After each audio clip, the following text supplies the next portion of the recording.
Assalamualaikum warahmatullahi wabarakatuh. Saya Imelda Dewi Humayroh dengan NIM 202111339 dari kelas HES 2I ingin memaparkan mengenai qaul sahabi.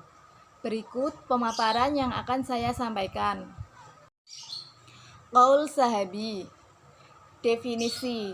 Kata qaul adalah masdar dari qala yaqulu qaulan, yang berarti al-kalam, yaitu ucapan dan perkataan, dan bentuk jamaknya adalah aqwal.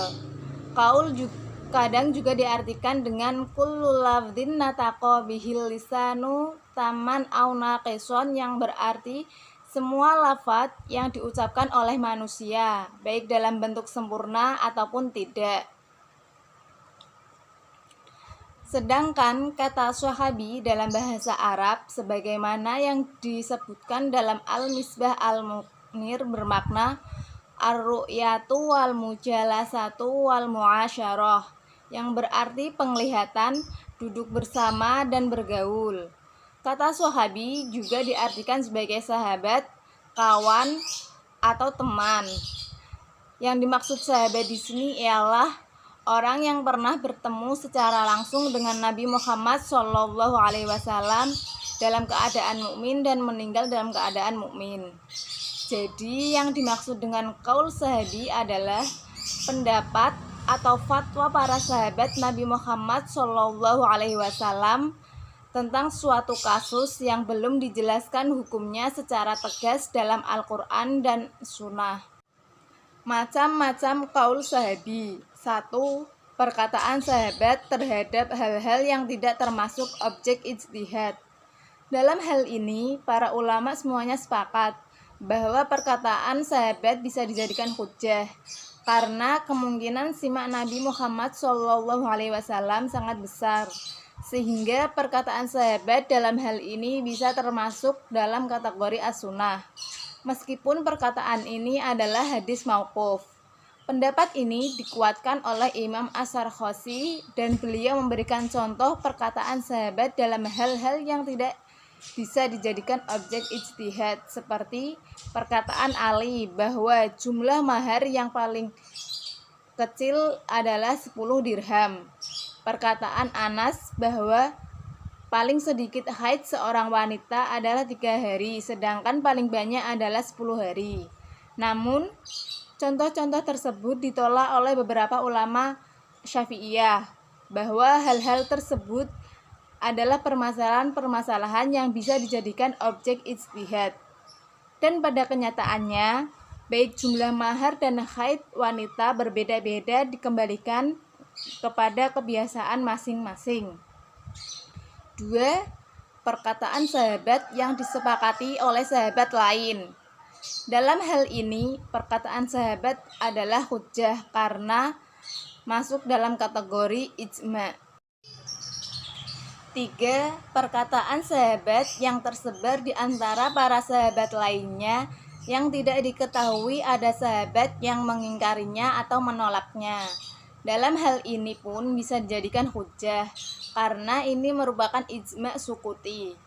Bagi mereka yang berpendapat bahwa ijma' sukuti bisa dijadikan hujjah. 4. Perkataan sahabat yang berasal dari pendapatnya atau ijtihadnya sendiri.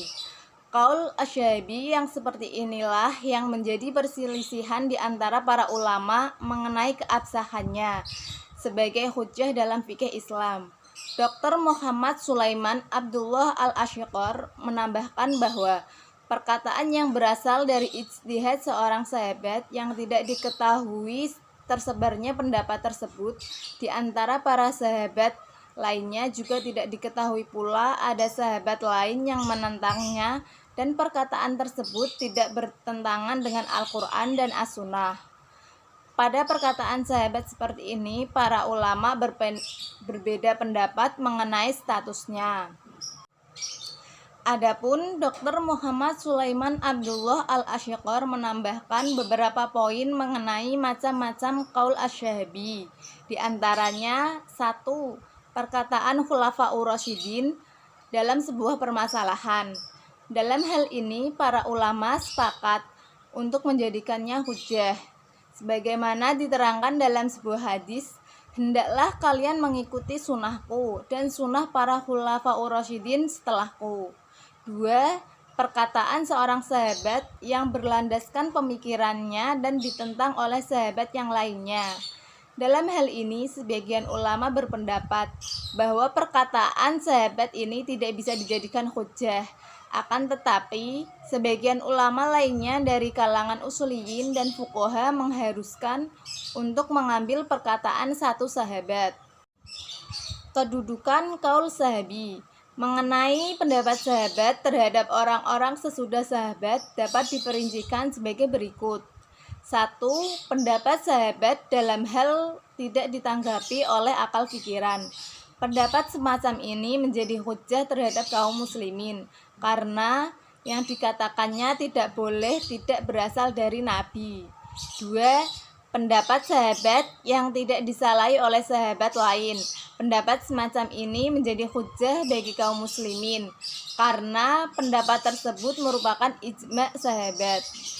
3. Pendapat sahabat itu hasil ijtihadnya sendiri, sedangkan di antara sahabat ada yang tidak sepakat dengan pendapat itu. Pendapat sahabat seperti inilah yang diperselisihkan kehujahannya di kalangan ulama. Kehujahan kaul sahabi. 1. Pendapat yang menyatakan bahwa mazhab sahabat atau kaul sahabi dapat menjadi hujjah. Pendapat ini berasal dari Imam Maliki, Abu Bakar Ar-Razi, Abu Sa'id, sahabat Imam Abu Hanifah, begitu juga Imam Syafi'i dalam mazhab qadimnya, termasuk juga Imam Ahmad bin Hambal dalam satu riwayat. Dalil pendapat ini adalah firman Allah Subhanahu wa taala dalam Quran surat Ali Imran ayat 110. Kuntum khaira ummatin ukhrijat lin-nasi ta'muruna bil ma'rufi wa tanhauna 'anil munkari wa tu'minuna billah walau amana ahlul kitabi lakana khairal lahum minhumul mu'minuna wa aktsaruhumul fasiqun. Yang artinya, kamu adalah umat yang terbaik yang pembangunan untuk manusia, memerintahkan kepada yang ma'ruf dan mencegah dari yang mungkar dan beriman kepada Allah. Sekiranya ahli kitab yang beriman, tentulah itu lebih baik bagi mereka. Di antara mereka ada yang beriman, dan kebanyakan mereka adalah orang-orang yang fasik. Maksud dari ayat ini adalah kita diperintahkan untuk berbuat yang ma'ruf dan mencegah dari perbuatan yang mungkar. Perbuatan ma'ruf adalah wajib. Karena itu, kita wajib untuk menerima pendapat dari sahabat. Dalil yang kedua yakni sabda Rasulullah, ashabi kal nujumi fabi ayyihim ihtadaitum, yang artinya sahabatku adalah bagaikan bintang, maka siapapun di antara mereka yang kalian jadikan petunjuk, maka kalian akan mendapatkan petunjuk. Hadis ini menunjukkan bahwa Rasulullah SAW menjadikan ikutan kepada mereka siapa saja dari sahabatnya sebagai dasar memperoleh petunjuk. Hal ini menunjukkan bahwa tiap-tiap pendapat dari mereka itu adalah hujjah dan wajib diterima atau diamalkan. 2. Pendapat yang menyatakan bahwa mazhab sahabat atau qaul sahabi tidak dapat menjadi hujjah atau dasar hukum. Pendapat ini berasal dari jumhur Asy'ariyah dan Mu'tazilah. Imam Syafi'i dalam mazhab yang jadid atau baru, juga Abu Hasan Al-Qorha dari golongan Hanafiyah. Dalil pendapat ini adalah firman Allah Subhanahu wa taala dalam Quran surat Al-Hasyr ayat 2. Fa'tabiru ya ulil absar, yang artinya maka ambillah kejadian itu untuk pelajaran, hai orang-orang yang mempunyai pandangan.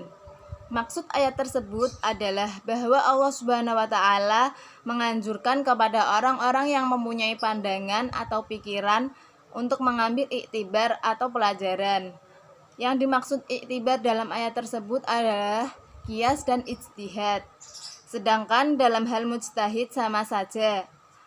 Apakah mujtahid itu sahabat atau bukan sahabat?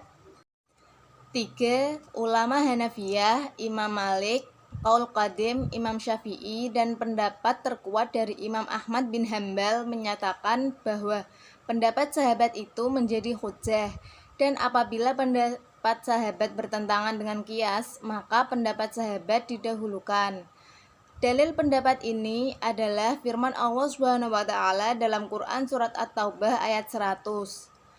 Was-sabiqunal awwaluna minal muhajirin wal ansari walladzina tabauhum bi ihsanin radhiyallahu anhum wa radu anhu wa a'adda lahum jannatin tajri min tahtihal anharu khalidina fiha abada dzalikal fawzul azim, yang artinya, dan orang-orang yang terdahulu lagi yang pertama-tama masuk Islam di antara orang-orang muhajirin dan ansor, dan orang-orang yang mengikuti mereka dengan baik.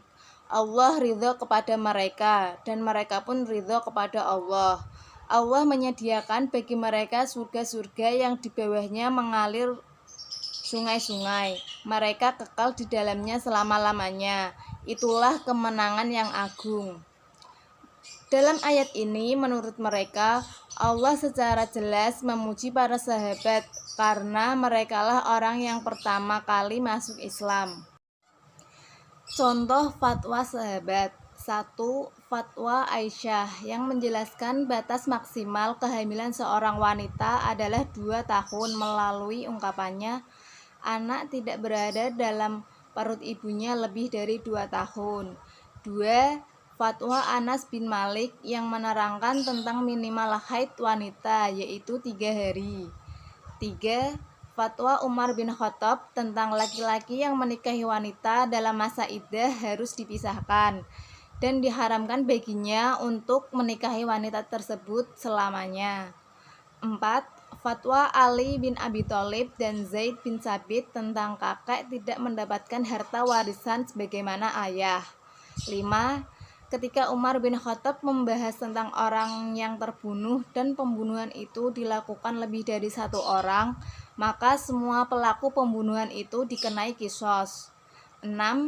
Penambahan jumlah rakaat sholat taraweh oleh Umar bin Khattab dan dilakukan secara berjamaah pada bulan Ramadan. Sekian yang dapat saya sampaikan. Saya mohon maaf apabila terdapat kesalahan dan kekurangan dalam penyampaian.